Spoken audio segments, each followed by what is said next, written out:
For years, Kodak Black and Johnny Dang had one of the most loyal partnerships in hip-hop jewelry. Yes, sir. Yes, sir. Right. Yeah, appreciate you all the time my way.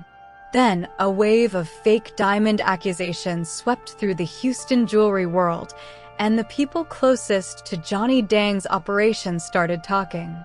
That bro, I don't give about Johnny. Johnny can kiss my this is what actually happened when Kodak Black and the King of Bling got pulled music into hip-hop's biggest jewelry scandal. The arrest, Kodak, and what was actually going on. In early 2026, Johnny Dang got arrested. The King of Bling, the Houston jeweler who had spent 2 decades icing out every major name in rap, was being accused of selling fake jewelry to the same artists whose names built his reputation. Chains, grills, pieces that rappers had worn in videos, flexed on Instagram, name-dropped in lyrics. All of it now under question, and Kodak Black, one of Johnny's most loyal, most consistent clients, had something to say about it. Kodak and Johnny go back not just a few years deep. He has flown private to Houston just to get permanent grills installed. He commissioned the world's first diamond-encrusted COVID mask, a piece valued at over 30,000 straight music out of Johnny's shop right after getting released from jail during the pandemic. He has been iced out during Super Bowl weekend, during birthday sessions, during private studio visits. He has driven to Dang's shop, flown in for Dang's shop, and publicly called him the King of Bling in interviews. This is a man who has spent years trusting Johnny Dang with his money, his teeth, and his image. So, when the arrest story broke and Kodak's name started circulating alongside it, the expectation was fireworks. A man who trusted his jeweler for years now finding out what he actually paid for. The reaction was supposed to be devastating. Here is what that reaction actually looked like. And man, you got me and Johnny back to back with it. That is Kodak Black in Johnny Dang's shop picking up a new set of Skittles grills. Not music a warning, not a confrontation, a fitting. Yes, sir. Yes, sir. Skittle. Yeah, we lit Skittle Grill. SG Skittle Grill got them candy. Candy. Multicolor custom candy-themed grills commissioned from the man who had allegedly just been arrested for selling him fake chains. Kodak is not pulling his business. He is not confronting Johnny. He is standing in the shop picking up a new set and describing the color palette. And when the visit wrapped, yes, sir. Yes, sir. Good man. Yeah, appreciate you all the time my way. Long time, my man. That is Kodak Black's reaction. Not a warning, music not a confrontation, a thank you delivered the way you thank someone you have known for years and plan to keep music knowing. The devastating reaction never came, at least not from Kodak. Now, the arrest itself, it was never confirmed. No DOJ filing, no Houston PD statement, no verified charges anywhere. What did exist, and what started all of this, was something more specific music and more damaging than a police report. It was an allegation, a serious one, from people who had been inside the operation. Former employees going on camera, a 20-year associate going on record, all of them pointing at the same thing, that Johnny Dang had been selling lab-grown diamonds, synthetic stones music worth a fraction of the price of natural ones. Misrepresented to clients as the real thing. Rappers paying VVS prices for CVD stones, music people handing over 5 figures, 6 figures, for pieces they believed were rare, natural, certified diamonds, and getting something manufactured in a lab at a fraction of the cost instead. The person who blew it open was not Kodak Black. But to understand why this allegation mattered as much as it did, why it hit different from the usual hip-hop beef. Music, you first have to understand exactly what Johnny Dang built and what his name came to mean inside the industry before music any of this started. Who Johnny Dang is and why this accusation music hits. Different. Johnny Dang was born Giang Anh Thuan in 1973 in Dak Lak Province, Vietnam. He grew up learning jewelry making from his father. No electricity, no modern tools, just hands and craft in rural South Vietnam. His grandfather was also in the jewelry trade. The skill ran in the family, passed down across generations in a country that was still recovering from decades of war. When his father escaped Vietnam by boat after the conflict and eventually made his way to Houston, the family was split for years.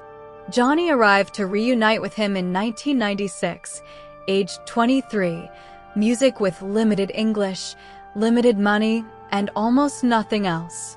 Day 2 in America, he was already at a flea market bench doing repairs, earning around $35 a day.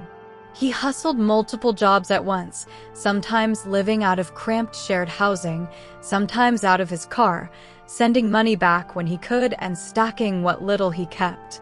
By 1998, he had saved enough to open TV jewelry in Sharpstown Mall.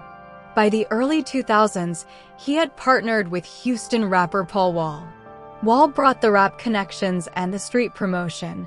Dang brought the craft and the production, and the machine started turning. He describes the journey in his own words in GQ. When I came here, music, I went to work in flea market as a jewelry repair. After flea market, I opened in garage like a small kind of workshop. Repairs at a flea market, a garage workshop, music, then a mall storefront. The path was not glamorous and it was not fast, but every step was deliberate. The pivot into the grill game came through a very specific door, working alongside dentists, watching what their clients actually wanted, and spotting a gap nobody had filled. So, they need to go to dentist to get the music gold, and the customer request him to put diamond for the grill.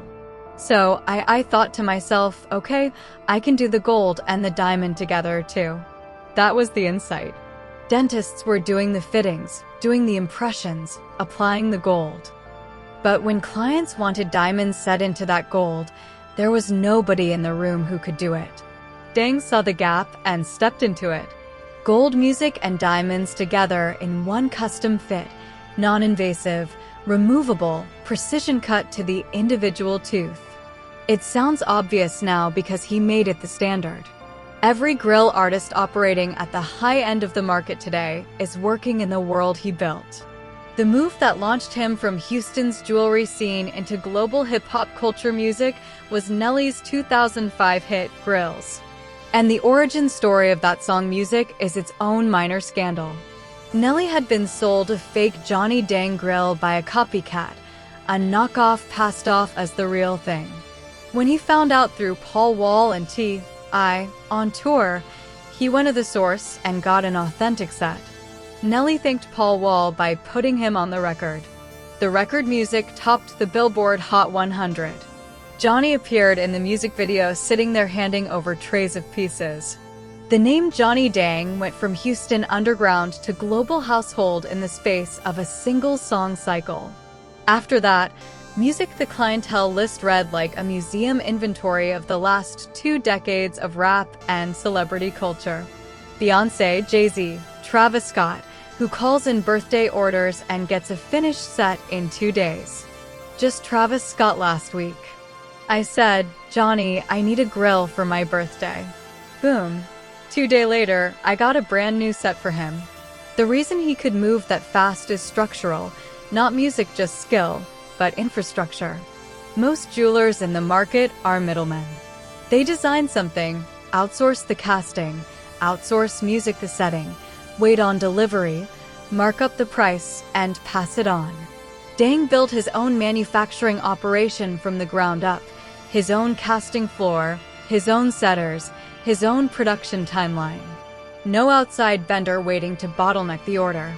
In 2016, he and Paul Wall formalized that infrastructure by opening the world's largest custom grills and jewelry store at 6224 Richmond Avenue in Houston.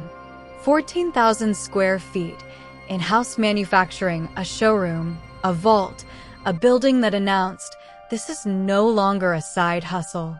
By the time the allegations hit in 2026, the name Johnny Dang had become something more than a jeweler's name. Music, it was certification. In hip-hop, when you say, "I got this from Johnny Dang," you're not just naming a vendor, you're vouching for the piece. You're saying, this is real. This is authenticated. This is the real version of what you see on camera. That certification was the product as much as the diamonds themselves. And if the diamonds were not what they were supposed to be, the certification was worthless, worse than worthless. It was a lie delivered with a handshake. Came from Vietnam music, and to be a king of bling, that's called American Dream. Dream framing is central to who he is publicly. The immigrant who arrived with $35 a day flea market money and built a multi-million-dollar empire piece by piece. That framing is also what made the accusations that followed hit at something music much deeper than a business dispute. Because the accusation was not just that he sold music bad product, it was that the identity he had constructed, the credibility, the certifications, the handshake guarantee, had been used as cover for something else entirely. The real accusation, the ex-employee and Sauce Walker. The first serious cracks in the public narrative came not from a rival jeweler, not from a rapper, not from a federal indictment, but from inside the shop itself. An ex-employee went on camera and dismantled the operation piece by piece. Music, he was not an outside observer making guesses.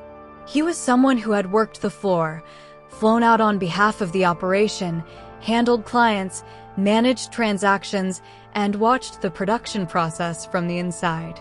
His primary complaint when the video opened was financial, describing the economics of what it meant to be a worker inside a multi-million-dollar operation while getting paid $10 an hour. He flew out twice a week.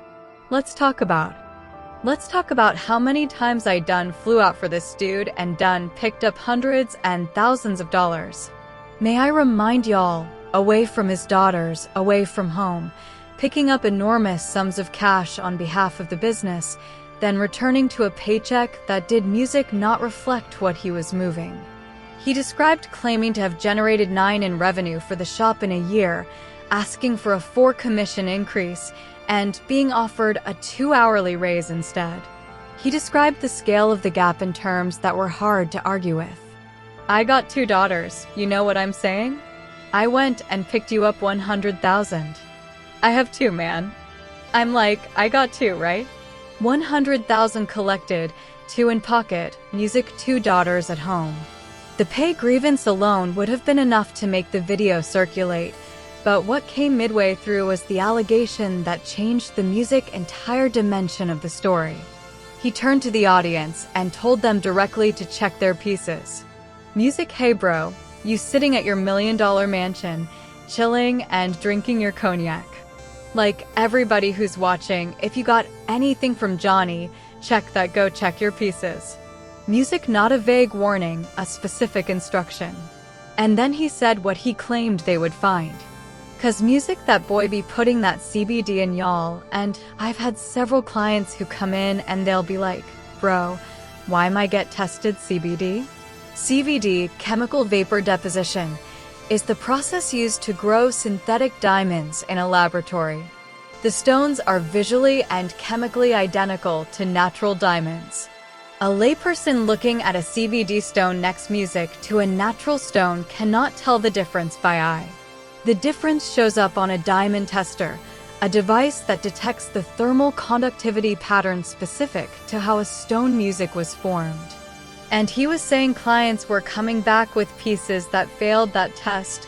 Multiple clients, repeatedly music coming back to the shop asking why and being sent back to Johnny for answers. He described having to personally music chase those clients down and manage the fallout. Every single person who works for you struggles, bro. Every single person who works for you is not making no money, bro. Like, feed your people before you start putting all that profit in your pocket, bro. This is the shape of the allegation. A top-line operation generating music enormous revenue, staffed by workers kept financially constrained enough to stay dependent, producing pieces that some clients were discovering were not what they paid for. Music and his conclusion, the line that spread faster than any other part of the video, stripped all the specifics away and reduced it music to a single character judgment. I can't do that __ bro. I can't work for a fake person, bro.